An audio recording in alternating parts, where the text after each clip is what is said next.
So welcome to another video, guys. My name is Daniel and today we are going to talk about storage. So I know some of you might have seen before, but this is specifically on pack pods and storage. I got a question from an ultralight Facebook group on how did I storage my stuff on the backpacks that I normally use. I have 30 years of experience. I started backpacking when I was in preschool, I think it's called, ungdomsskole, before high school. And since then I've been outdoors a lot, both in the army, in expeditions, in through hikes and Nijmegen. And a lot of experience that I've grown over the year. Now, technology in the outdoors has become much better, and I think I have found a good alternative. First, also, I want to thank if you actually wonder where I normally buy things that I need for the outdoors. I go to Backpackinglight.se, which is Europe's premier place for ultralight backpacking mostly, and they also have stuff for bushcrafters. I'm actually now a partner with them as well. So most of the gear that I have here I have bought myself, but I also bought some of it from there. And if you use this code here, you will also get a chance for getting some of the stuff or other stuff that you might need.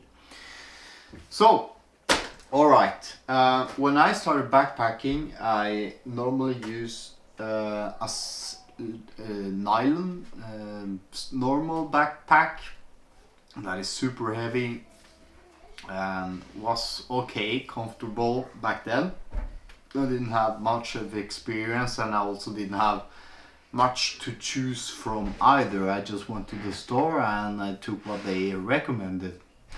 But these days I'm much more aware of what I'm doing, because it's my interest, my job, and there are things that haven't worked over the years. But you can do expeditions and backpacking with whatever gear you have. In the scouts, as a scout leader, I teach my scouts to be thrifty, nøysomt, so you don't have to buy stuff all the time. But then again, there are things that will make your trip comfortable, you know, so you need to like balance it.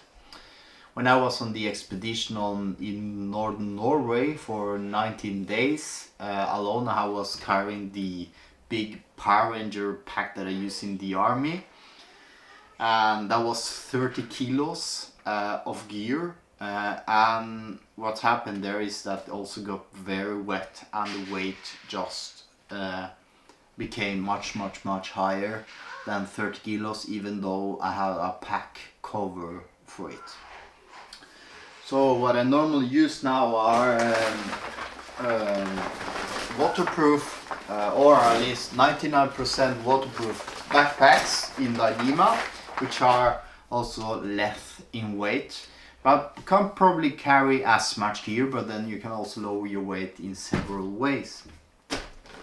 So I rather prefer a backpack that is pretty simple, but it is waterproof and somehow also nice and comfy. And I did across Norway through hike with this, carrying 14 kilos. It's a lot of difference between 30 kilos and 14 kilos, even though I spent less time on this through hike than I did in northern Norway. But the weight is so much more comfortable. So inside this backpack, it doesn't have any pockets and stuff, you can just put your organizers. So back in the days I use normally either a contractor bag or I use something like this, that is a silk nylon stuffing bag. And these are great, and my kids use them today because I still have them. They are waterproof, pretty lightweight, and not super expensive, but I will recommend that you get something from a known producer. In this case, this is Osprey, I think. And the thing is about this that it can rip, even though it rips stop, it can rip. And even if you put all of your stuff here, you might need to take it out in the darkness and stuff. So pros and cons, we need with everything. Will do the job.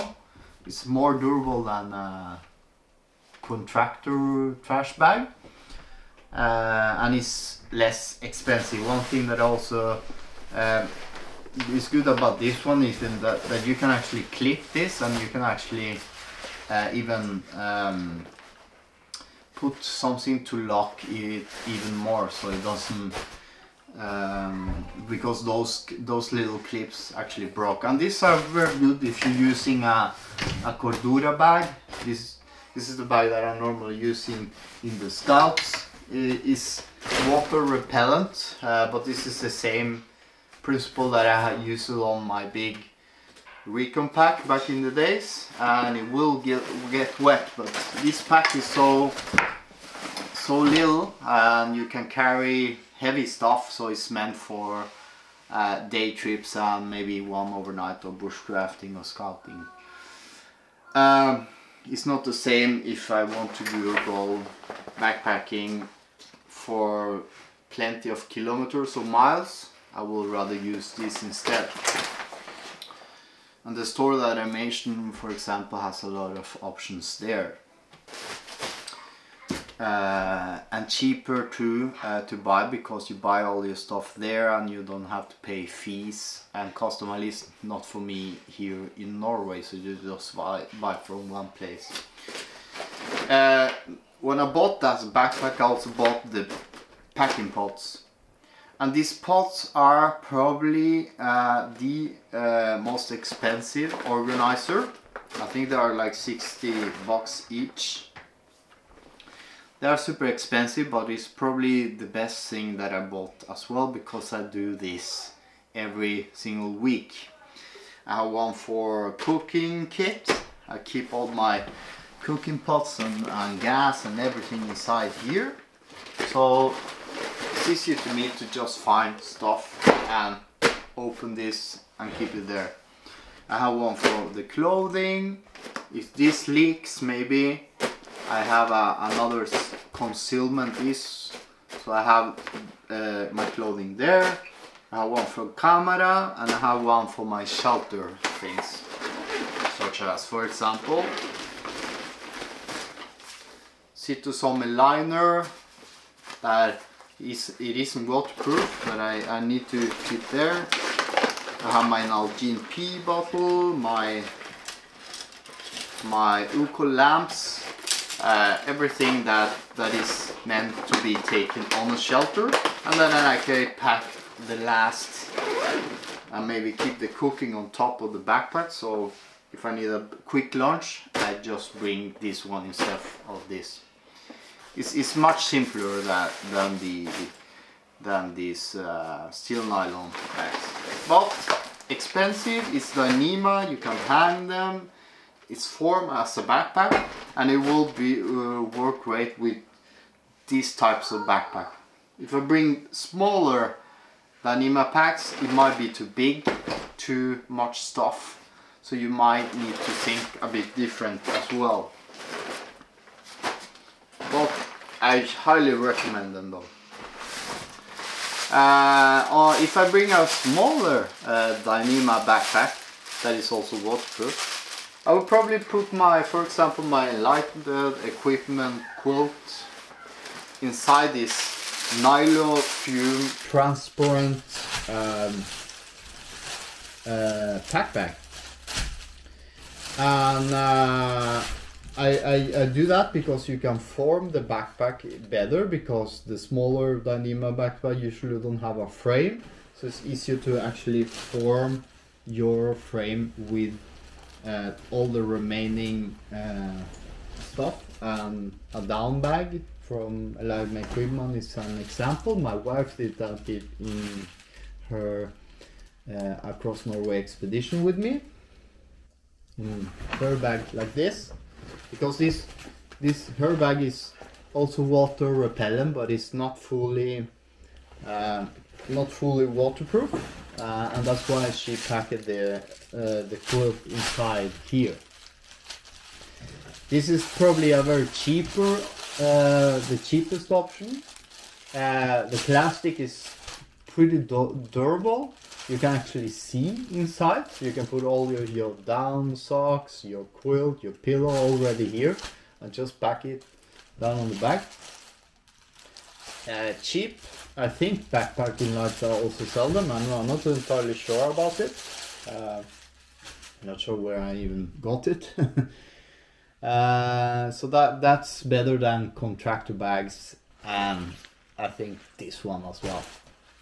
Pretty good. Then you have like stuff, Cordura bags that I normally use for like the scout stuff. Weight is not a thing I think about. So that's that. And there are a lot of different type of Dyneema backpacks. I for example have a long one here for my electronics. Because sometimes it will be super heavy to bring something like this that it isn't waterproof at all. So I have something like this, and I put maybe my camera in that I'm filming with there in one of these to be waterproof, and I have my batteries inside this dual pouch. Where you can change from green to red according if the battery is dead or not. So these are different producers. I think Backpacking Light have some similar items. I think they have a wallet as well. This is my wallet for longer trips. Waterproof, is way more lighter than my big wallet. I might just start to just bring this instead. I have one for my sheet kit with the emoji print here, to keep like toilet paper and my deuce of space for digging cat holes inside there. I actually use a bidet as well to avoid using too much toilet paper in the woods, because that's not is a gross thing you find outdoors. I have a little cozy pot here for my Pokes 750 milliliters, which contain also an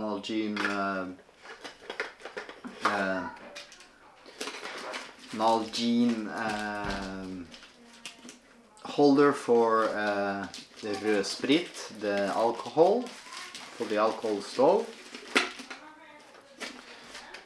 I think you can find something similar in Backpacking Light as well. And then I have one special for bigger trips, expedition, only toilet paper. This is Cordura from Sea to Summit. Only toilet paper if we have the family and we are like off grid. I don't really want to use my own, which is one person. This is for multiple persons, so they Hilltop packs is also a small company in the US which can print your logo and stuff. This is my own logo. Wild and Survival is the channel that I had before I rebranded. that produces several types of Dyneema backpacks as well. If you want your logo, similar logo, they can print it on. And it's so lightweight that the shipping wouldn't cost too much either. I have a big food bag, the one for clothing here that my wife is using, and this is how it looks when it's not packed. And also a fanny pack in Dyneema, which I highly recommend. I think also Backpackinglight also have similar in Dyneema. If not, you want from Hilltop Packs, it's up to you. I have my electronics and my drones here. This one is great because you can like fold, make big and small, and you can attach that to the 1 inch backpacks in every brand that fits this, or you can put it in with a belt instead. So that's it, guys. I think this I back and forward on using it. It depends on which trip I use. Even if I base camping with a lot of stuff, or glamp camping, if I'm hammock camping, if I'm doing longer runs or weekend trips, I tend to like use the stuff that I have here for packing. So it's important that you keep things organized, have a nice trip, comfortable, and you don't lose things. That is might be a problem if you don't organize stuff. Okay, so see you next week, and have a nice weekend. Bye.